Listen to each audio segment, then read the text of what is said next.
Welcome to this video presentation about vasectomy, a safe, gentle, and highly effective method of contraception. I'm Dr. John Curington, a physician who's been doing vasectomies for over 20 years. I've done vasectomies for many thousands of patients, trained other physicians, and even had a vasectomy myself. This presentation will cover several topics. First of all, exactly what is a vasectomy? What are the details of the anatomy? Exactly how is a vasectomy done? What are the alternatives to a vasectomy? What are the risks? And what are the benefits?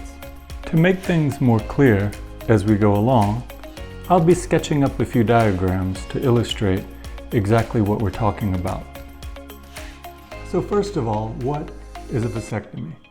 A vasectomy is a simple, safe, effective form of birth control for men. In order to understand a vasectomy, we have to understand the anatomy. We'll start with some basic diagrams. First, I just sketched a penis and a scrotum. For these illustrations, I lifted up the penis to show the scrotum more clearly. Inside the scrotum are the testes. We say one testis, and the plural is two testes. You can also say testicles or balls. All these terms are okay. Sperm, the small swimmers that can cause a pregnancy, are made in the testes. Each testis has a small tube that carries the sperm up into the body. The small tube is called a vas deferens. The plural of vas is vasa. There are two vasa, one for each of the testes. The whole point of a vasectomy is to divide each vas deferens. With the vasa divided or snipped, sperm can't travel up to the body, and the man is safe from causing a pregnancy. Let's see how this works in more detail. I've rotated these drawings. Now we're looking from the side into the man's body. We have the penis, the scrotum, the testes, the bladder, and the prostate. Let's look at what each part does in detail.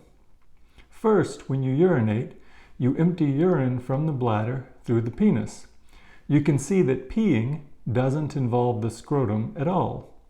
When you ejaculate, the vast majority of fluid comes from the prostate and the seminal vesicles. Only about 2 to 3% of the total volume of the ejaculate comes from the testes. How does this work? Each testis is connected to the prostate by a tiny tube called the vas deferens. As we said, most of the fluid for ejaculation is made by the prostate and seminal vesicles. Only a tiny fraction is made by the testes. The whole point of a vasectomy is to divide the vasa. The prostate and seminal vesicles still continue to make fluid. The testes continue to make sperm, and the sperm are just reabsorbed by the body. Thus, you continue to ejaculate normally, but the fluid has no sperm. We say all the juice but no seeds. As you can see, the vasectomy is done well below the prostate and the penis. Because a vasectomy doesn't even get near the plumbing of the penis, there's no way to change erections, sexual functioning, or sensation to the penis. After a vasectomy, we say snipped but still equipped. So exactly how is a vasectomy done? Before your vasectomy, the most important thing is to be sure that you have the number of children you want. Vasectomy should be considered a permanent procedure. I'll say this again. Vasectomy should be considered a permanent procedure. There is a procedure called vasectomy reversal, but a reversal doesn't always work. A reversal is an expensive procedure and a time-consuming procedure and is not guaranteed to work. In short, if you're planning on having a vasectomy, you should think of vasectomy as permanent. That being said, how do we do the vasectomy?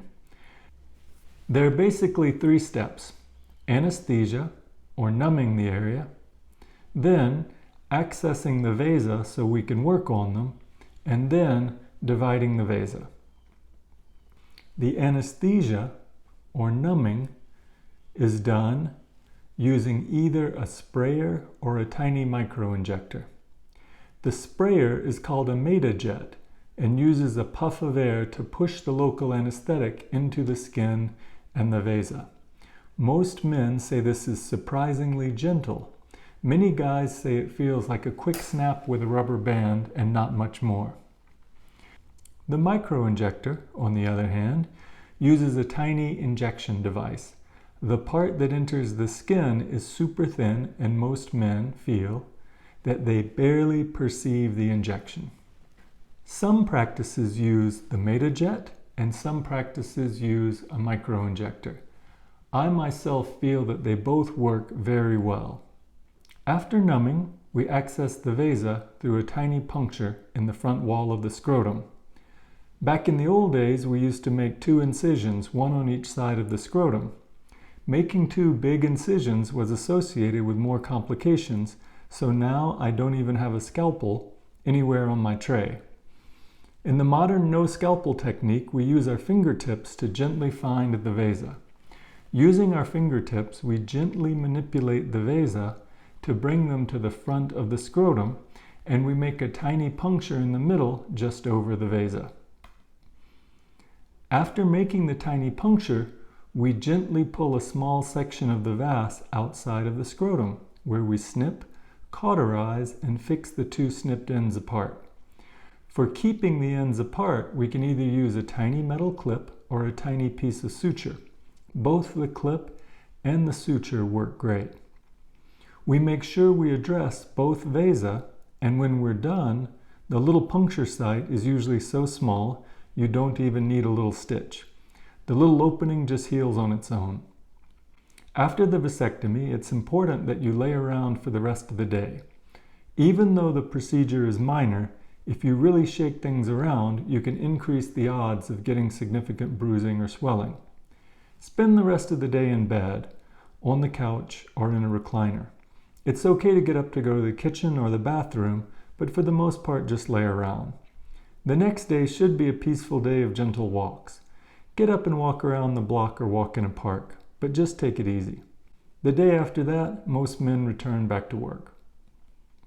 So now that we've covered what is a vasectomy and how is it done, let's talk about alternatives to vasectomy. What are the alternatives to a vasectomy? I myself am a firm believer in vasectomy. I've had one myself and I've been super happy. Still, it's important to understand that there are many other methods of birth control out there.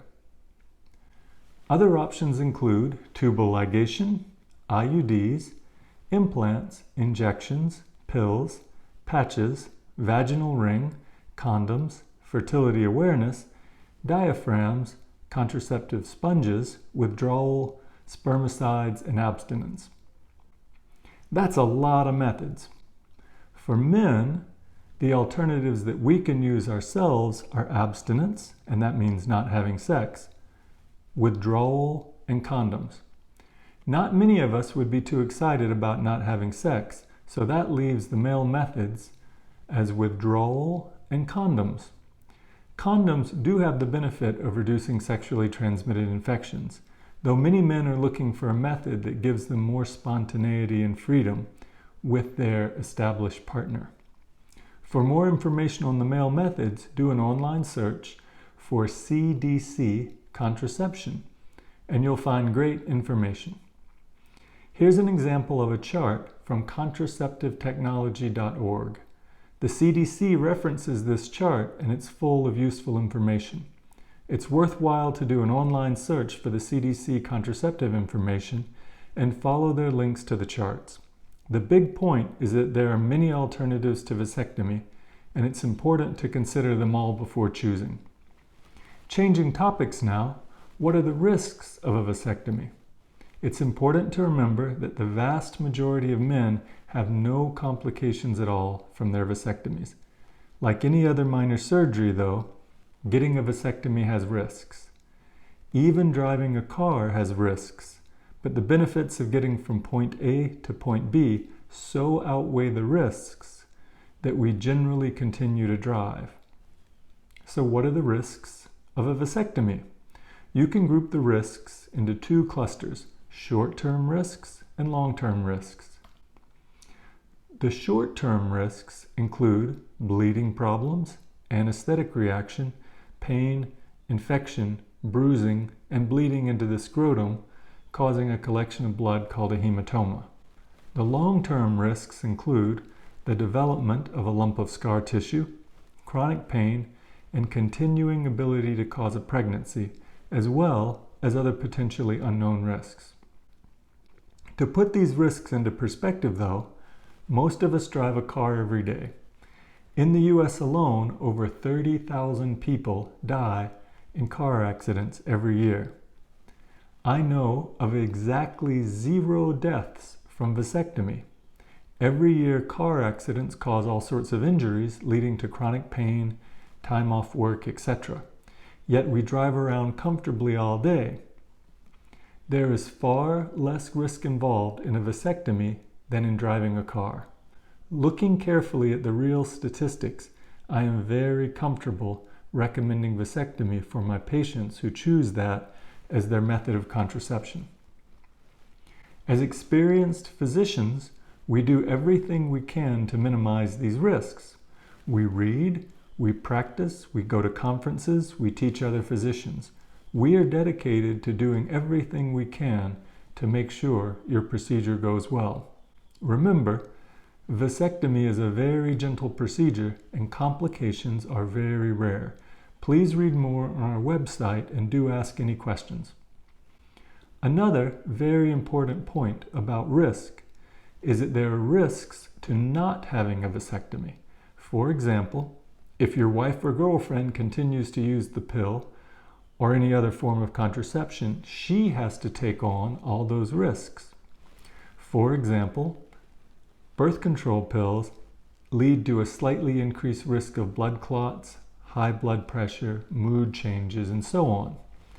Also, if she has another child, she has to take on all the risks of childbirth also. By having a vasectomy, you are taking a very positive step in decreasing these risks for her. For many, many years of our lives, we men get to enjoy the pleasure of sex without so much of the responsibility. To be fair, it's time that we man up and take some of the responsibility too. I've had a vasectomy myself, and I've done many thousands of procedures. I believe the benefits of vasectomy far, far outweigh the risks. So what are the benefits of a vasectomy? As a physician who's had a vasectomy and who's done many thousands of vasectomies, I can tell you that I don't have to worry about pregnancy. We can have great spontaneous sex and not have to worry. I feel good about taking control myself and being responsible. It's good for me, good for my better half, and good for our family. This has been Dr. John Curington, a proud member of the Snipped But Still Equipped Club.